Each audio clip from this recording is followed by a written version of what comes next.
क्या आप भी करना चाहते हैं दिस टू दिस लुक, वो भी सिर्फ 10 से 15 मिनट के अंदर? आप अपने लॉन्ग घने हेयर को स्ट्रेट करना चाहते हैं, वो भी सिर्फ 15 मिनट में घर पे ही, बिल्कुल सैलून की तरह ना। तो ये वाली वीडियो आपके लिए है। मैं यहाँ पे आपको स्टेप बाय स्टेप बताने वाली हूँ कि आप किस तरीके से, अगर आपके हेयर लॉन्ग हैं और आपके हेयर बहुत ज़्यादा वॉल्यूम है, घने हैं और आपको प्रॉब्लम होती है स्ट्रेटनिंग करने में, तो मैं आपको डिटेल बताने वाली हूँ कि आप किस तरीके से कर सकते हैं। अब देखो, शॉर्ट हेयर वालों को उतनी ज़्यादा प्रॉब्लम नहीं होती है जितने लॉन्ग हेयर वालों को अपने बाल को स्ट्रेट करने में प्रॉब्लम होती है। तो यहाँ फ़िलहाल आप मेरे हेयर्स देख सकते हो कितने ज़्यादा वेवी हैं, कर्ल्स से, और बहुत ज़्यादा फ्रीज़ी भी हैं।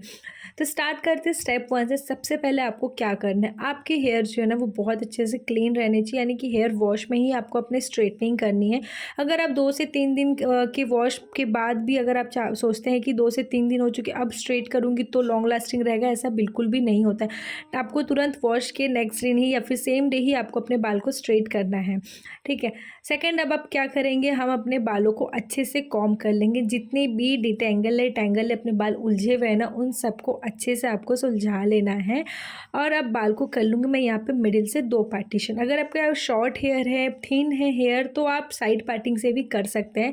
बट यहाँ मेरे हेयर थोड़े से लॉन्ग हैं और थोड़े से मोटे भी हैं, घने भी हैं, तो इसलिए मैंने यहाँ पे 2 पार्टिंग कर ली, जिससे मुझे स्ट्रेटनिंग करने में काफ़ी ईजी हो जाएगा। मैं यहाँ पे इस वीडियो को ना बिल्कुल भी कट नहीं करने वाली हूँ, विदाउट कट मैं आपको दिखाने वाली हूँ कि मैंने किससे सिर्फ और सिर्फ 15 मिनट में अपने पूरे बाल को वो भी बहुत अच्छे से स्ट्रेट कर लिया। और इसको स्ट्रेट करने के बाद ना मेरे हेयर आराम से 7 to 8 डेज़ तक ना ऐसे ही रहते हैं, जब तक मैं नेक्स्ट वॉश नहीं करती हूँ। अब देखो, 2 पार्ट कर लिए, एक पार्ट को मैंने अच्छे से टाई कर लिया था ताकि जो मेरे दूसरे साइड है वहाँ पे डिस्टर्ब ना हो। अब स्टार्ट करेंगे हम लोग हमारा नेक्स्ट स्टेप, जहाँ पे आपको यूज़ करना है कोई भी एक हीट प्रोटेक्टर। अगर आपके पास हीट प्रोटेक्टर नहीं है ना, तो आप एलोवेरा जेल भी यूज़ कर सकते हैं, जो मार्केट में आता है पतंजलि का या कोई भी ब्रांड का। आप एलोवेरा जेल यूज़ कर सकते हैं, वो भी आपके बालों को हीट से प्रोटेक्ट करता है, अगर आपके पास हीट प्रोटेक्टर नहीं है तो। मैंने यहाँ पे बी ब्लॉन्ड का हीट प्रोटेक्टर यूज़ किया था। वन साइड बाल पे मैंने अच्छे से वी स्प्रे करके ना उसको अच्छे से मिक्स कर लिया था। अब आती है पार्टिंग की बारी। यहाँ पे देखो, मैंने पीछे साइड से अपने बालों को एक छोटा सा सेक्शन लिया है और बाकी बाल को ऊपर टाई कर लिया है और क्लच लगा लिया है। आपको अपनी पार्टिंग भी ना कुछ इतनी ही रखनी है, बहुत ज़्यादा पतली नहीं रखनी और बहुत ज़्यादा मोटी भी नहीं रखनी। अगर आप पतले पतले सेक्शन करना चाहते हैं तो कर सकते हैं, लेकिन उसमें आपको काफ़ी ज़्यादा टाइम लगने वाला है। अब जैसे कि मैं अपने बाल जब भी मैं नेक्स्ट वॉश करती हूँ तो मैं अपने बाल को स्ट्रेट करती हूँ, तो मैं बहुत ज़्यादा नहीं करती हूँ, मैं थोड़े मोटे मोटे बालों को लेके ही कर लेती हूँ। तो आपको कम से कम इतनी पार्टिंग तो आपको लेनी ही है कि बहुत अच्छे से स्ट्रेट हो जाता है एंड आपको कोई प्रॉब्लम भी नहीं होती है। अब इसी तरीके से देखो, आपको पतले-पतले सेक्शन में लेके ना अपने बालों को कॉम्ब करते हुए आपको स्ट्रेट करना है। अच्छा, अगर आप चाहें तो अपने हाथ के हेल्प से भी कर सकते हैं। बहुत लोगों को प्रॉब्लम होती है कॉम्ब को एक हाथ में पकड़ के, एक हाथ से स्ट्रेटनर पकड़ के चलाना, स्पेशली बिगिनर्स के लिए। तो आप देखो, डायरेक्ट यहाँ पे कर सकते हो, लेकिन क्या होता है ना, बाल काफ़ी ज़्यादा हीट हो जाते हैं। तो मुझे पर्सनली इस तरीके से मुझे ज़्यादा सूटेबल लगता है कि मैं एक हाथ में कॉम्ब पकड़ूँ और एक हाथ में स्ट्रेटनर पकड़ के करूँ। अगर आपको ये सुविधा नहीं होता है तो आप डायरेक्टली भी कर सकते हैं। अब देखो, यहाँ पे मैंने अभी तीसरी पार्टिंग ही निकाली है एंड मेरे बाल जो है वो ऑलमोस्ट स्ट्रेट हो चुके हैं। मतलब वन साइड के बाल आपके ऑलमोस्ट 5 to 6 पार्ट में जो है वो पूरे स्ट्रेट हो जाएंगे, और एक एक पार्टीशन को आपको ज़्यादा नहीं, 4 से 5 बार चलाना है।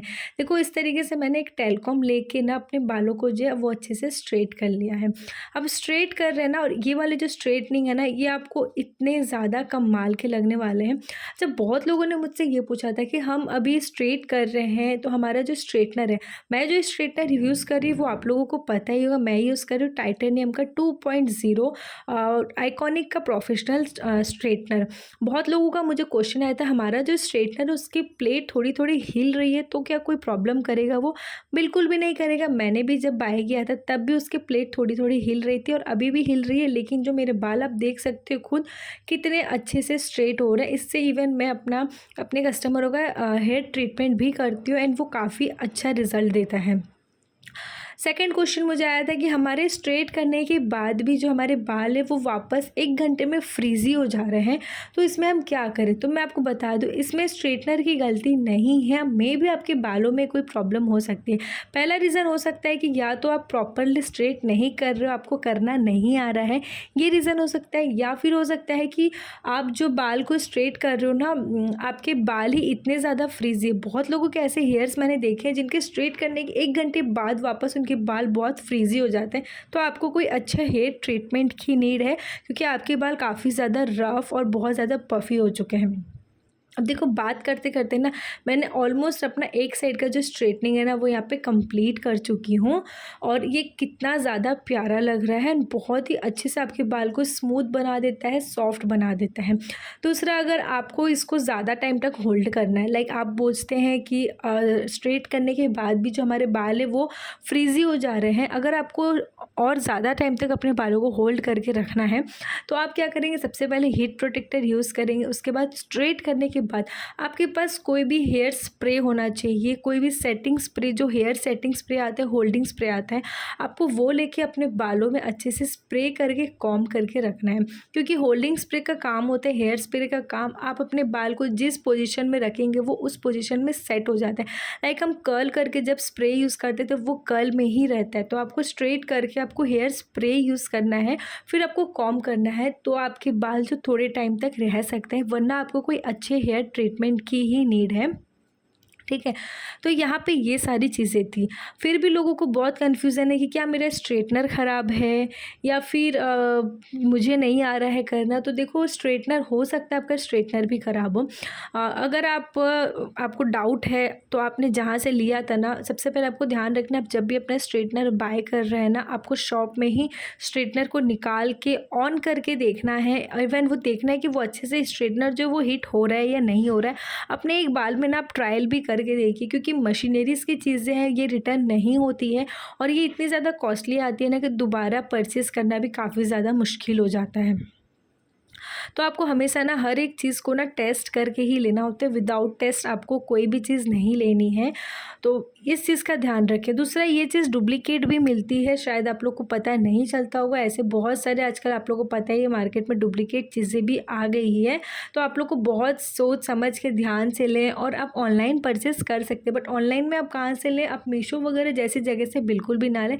आप अमेज़न से ले लीजिए, नायका से लीजिए, मिंत्रा से लीजिए, कोई भी चीज़ यहाँ पे काफ़ी ज़्यादा अच्छी मिलती है, ओरिजिनल प्रोडक्ट ही आते हैं। ठीक है, तो आई होप आप लोग को जो भी क्वेरीज थी, जो भी क्वेश्चन था, उसका आंसर मिल गया होगा। तो ये इस बात का जो मुझे सबसे ज़्यादा एक आ रहे थे क्वेश्चन, जो मुझे कमेंट आ रहे थे कि हमारे बाल फ्रिजी हो जाते हैं, तो देखिए, आप अपने बाल को, जो मैंने कहा, आपको वो करने की नीड है। आपको स्ट्रेट करने के बाद आप एक इसमें अच्छा से हेयर स्प्रे या होल्डिंग स्प्रे यूज़ कीजिए। अदरवाइज़ आप कोई अच्छा हेयर ट्रीटमेंट लीजिए, जिससे आपके बाल थोड़े से सॉफ्ट हो, स्मूथ हो। क्योंकि मेरे बाल भी आपने देखे काफ़ी फ्रिजी है, वेवी है, बट मैं जब स्ट्रेट करती हूँ ना, तो मेरे बाल लॉन्ग लास्टिंग रहते हैं। अगर मैं 10 दिन तक भी हेयर वॉश ना करूँ ना, तो भी मेरे बाल एज़ इट इज़ ही रहते हैं। अब देखो, बात करते करते मैंने अपने एक साइड का जो पार्ट है ना वो पूरा कंप्लीट कर लिया था। अब मैं यहाँ पे दूसरे साइड का भी पार्ट कर रही हूँ। अब आपको मैंने जिस तरीके से ना पतला पतला सा सेक्शन निकाला है ना, आपको भी बस इसी तरीके से पतले पतले सेक्शन में करने हैं। एंड आपको हार्डली 15 से 20 मिनट लगेगा जो हेयर है ना उसको स्ट्रेट करने में। और अगर आपके शॉर्ट हेयर है तो आप 10 मिनट में ईजिली इस तरीके से अपने बालों को जो है ना वो स्ट्रेट कर सकते हैं। एक एक स्ट्रैंड अगर आप थोड़ा सा मोटा ले रहे हैं तो आप कम से कम 7 से 8 बार उसके ऊपर स्ट्रेटनिंग मशीन चलाइए। अगर आप थोड़ा पतला रह रहे हैं तो आप 5 से 6 बार चलाएंगे। अगर आपको और ज़्यादा टाइट करना है तो आपको एक एक स्ट्रैंड को ना कम से कम 15 से 20 बार चलाना है, ताकि वो बिल्कुल पिन स्ट्रेट हो जाए। और ये वाले स्ट्रेटनर को ना हम एज ए हेयर ट्रीटमेंट में भी मैं यूज़ करती हूँ, जो काफ़ी ज़्यादा अच्छा है। तो आप लोगों को इन सब चीज़ों का ध्यान रखना है। हीट प्रोटेक्टर आपको यूज़ करना ही है। अगर आपके बाल हीट प्रोटेक्टर यूज़ नहीं करेंगे तो आपके बाल डैमेज हो सकते हैं, दो मुँहे जो होते हैं वो हो सकता है, स्प्लिट एंड्स हो सकते हैं हेयर में। तो मैं इतने टाइम से अपने बालों को स्ट्रेट करती हूँ, लेकिन मेरे बालों में ऐसा कुछ भी नहीं होता है, क्योंकि मैं हीट प्रोटेक्टर के साथ साथ सीरम यूज़ करती हूँ, अपने बालों की केयर भी उतनी करती हूँ। तो अगर आपके फ्रीजी हेयर से, तो आपको अपने बालों की केयर करने की बहुत ज़्यादा ज़रूरत है। पहले मेरे हेयर्स में ना काफ़ी ज़्यादा कर्ल, बहुत वेवी थे, बहुत ज़्यादा थे, लेकिन अब करते करते स्ट्रेटनर करते करते ना मेरे बाल खुद पे खुद थोड़े थोड़े स्ट्रेट हो चुके हैं। इस स्ट्रेटनर को करने के बाद ना बिल्कुल एक स्मूथनिंग वाला फीलिंग आता है कि हमने स्मूथनिंग करा ली है अपने हेयर्स पे। अब देखो साइड वाला पार्ट जो उसको आपको करना, अभी मैंने थोड़ा सा ना मोटा स्ट्रैंड लिया है, मैं यहाँ पे एक साइड से कॉम करते जा रही हूँ और एक तरफ से मैं यहाँ पे स्ट्रेट करते जा रही हूँ। अच्छा, अगर बिगनर्स को ये वाले स्ट्रेटनर में प्रॉब्लम होती है ना, तो आप जो कॉम वाला स्ट्रेटनर आता है ब्रश वाला, आप वो भी यूज़ कर सकते हैं। अगर आपको जानना है कि जो कॉम ब्रश वाला स्ट्रेटनर आता है उसमें बेस्ट कौन सा होता है, कौन सा यूज़ करना चाहिए रेगुलर लाइफ के लिए, तो मुझे आप लोग कमेंट करना, तो मैं नेक्स्ट पार्ट में ज़रूर लेके आऊँगी आपके लिए कि जो हेयर ब्रश होता है स्ट्रेटनर ब्रश, तो वो कौन सा बेस्ट होता है अफोर्डेबल प्राइस में आपको अच्छा बताऊंगी, साथ ही आपको करके भी दिखाऊंगी एंड उसका रिजल्ट भी दिखाऊंगी। अगर आप लोग जानना चाहते हो ना तो मुझे ज़रूर कमेंट करना, मैं नेक्स्ट पार्ट में ज़रूर लेके आऊँगी। एंड अगर इसके अलावा आपके और कोई भी क्वेरीज है, कोई भी क्वेश्चंस है, तो आप मुझे नीचे कमेंट सेक्शन में पूछ सकते हैं, मैं ज़रूर आंसर करूँगी, या फिर नेक्स्ट पार्ट में उस जो भी आपने क्वेश्चन पूछेंगे उनके आंसर ज़रूर करूँगी वीडियो के थ्रू। तो जो यहाँ पे देखो मेरे बाल ना अभी स्ट्रेट हो चुके हैं और मेरे बाल काफ़ी ज़्यादा प्यारे लग रहे हैं, बहुत अच्छे लग रहे हैं। मुझे ना अपने बालों को स्ट्रेट करने में ना सिर्फ़ और सिर्फ 15 मिनट ही लगा। मैंने यहाँ पे ट्राई किया है बिल्कुल अपने वीडियो को बिना किसी कट के करूँ, और मैंने बिना कोई कट करे ये वीडियो को एज़ इट इज़ किया है ताकि आप लोगों को पता चले। बहुत लोग बोलते बहुत टाइम लग जाता है, हमें बाल स्ट्रेट करने में 1-1 घंटा लग जाता है, पर अगर आप इस तरीके से करेंगे ना तो आपको सिर्फ 15 से 20 मिनट ही लगने वाला है, चाहे आपके लॉन्ग हेयर हो या कुछ भी हो। और अगर शॉर्ट हेयर है तो आप 10 मिनट में ही कर सकते हैं अपने बालों को इस तरीके से स्ट्रेट। तो यहाँ पे देखो बात करते करते मैंने अपने पूरे बालों को स्ट्रेट कर लिया। जब साइड पार्टिंग का आता है, जो फ्रंट स्ट्रेट करते हैं ना, आपको कुछ इस तरीके से साइड पार्टिंग करते हुए करना है और ऊपर की तरफ पकड़ते हुए आपको अपने बालों को स्ट्रेट करना है। एंड मुझे ना बहुत ज़्यादा पसंद है अपने बालों में स्ट्रेटनिंग करना, और जब से मैंने एक बार किया है ना, मुझे इतनी ज़्यादा आदत लग चुकी है ना इस चीज़ की कि मैं रोक ही नहीं पाती। मैं जब हेयर वॉश करती हूँ ना, हेयर ड्राई होते ही मैं तुरंत सुबह हेयर वॉश के मैं इवनिंग को अपने बाल को स्ट्रेट कर लेती हूँ। एंड मैं खुद ही अपने बालों को करती हूँ, आपने देख सकते हो, और हमेशा मैं खुद ही करती हूँ। आप भी इस तरीके से अगर ट्राई करोगे ना तो आप खुद अपने बालों को स्ट्रेट कर पाओगे। फाइनली जब आपकी पूरी स्ट्रेटनिंग कंप्लीट हो जाती है ना, उसके बाद आपको क्या करना है, आपको यूज़ करना है कोई भी अपना हेयर सीरम और उसको अपने बालों पे लगा लेना है। मैंने यहाँ पे ना लास्ट में यूज़ किया था स्ट्रिक्स का हेयर सीरम, जो कि काफ़ी ज़्यादा अच्छा है, अफोर्डेबल भी है। और सीरम आपको कितना यूज़ करना है, आपको सिर्फ 1 से 2 ड्रॉप यूज़ करना है। अगर आप बहुत ज़्यादा सीरम अप्लाई कर लोगे ना तो ये आपके बालों को बहुत जल्दी ऑयली बना देगा, स्टिकी कर देगा, और अगर बाल ऑयली हो जाएंगे तो आपको फिर जल्दी जल्दी हेयर वॉश करना पड़ेगा। इसलिए मैंने बहुत थोड़े से सीरम लिए, और स्पेशली सीरम को मैंने अपने लेंथ में लगाए थे, क्योंकि मेरे लेंथ जो है वो थोड़े से रफ़ हो जाते हैं। और जब एक्स्ट्रा सीरम बच जाता है उसको मैं अपनी जो ऊपर के साइड हेयर पे है स्कैल्प में वहाँ लगाती हूँ। और यहाँ हो चुका था मेरा जो फाइनल लुक कंप्लीट। अब आप अपना बीच मांग कीजिए, साइड मांग कीजिए, कुछ भी कर सकते हैं, आपके बाल एज इट इज़ ऐसे ही रहेंगे। मुझे तो ये काफ़ी ज़्यादा पसंद है। आप लोगों को कैसा लग रहा है मेरा ये बाल, कमेंट करके ज़रूर बताना। एंड कमेंट कर देना कि मेरे जो वेवी कर्ल्स हेयर थे वो मुझ पर ज़्यादा सूट कर रहे थे या फिर स्ट्रेट वाले हेयर। बहुत लोग बोलते हैं आप पे कर्ल सूट करता है, बहुत लोग बोलते हैं आप पे हेयर जो स्ट्रेट नहीं है वो सूट करता है, बट मैं बहुत ज़्यादा कंफ्यूज हूँ। तो आप लोग कमेंट करके ज़रूर बताना। एंड आई होप आपको मेरी आज की ये वाली टॉपिक जो है वीडियो अच्छी लगी होगी। वीडियो अच्छी लगी हो तो प्लीज़ वीडियो को लाइक कर देना, शेयर कर देना, सब्सक्राइब कर देना, एंड कमेंट कर देना नेक्स्ट आप लोग कौन से टॉपिक पे वीडियो देखना चाहते हो। और मैं मिलती हूँ आपसे नेक्स्ट वीडियो में, तब तक के लिए tata bye bye, take care, thank you for watching.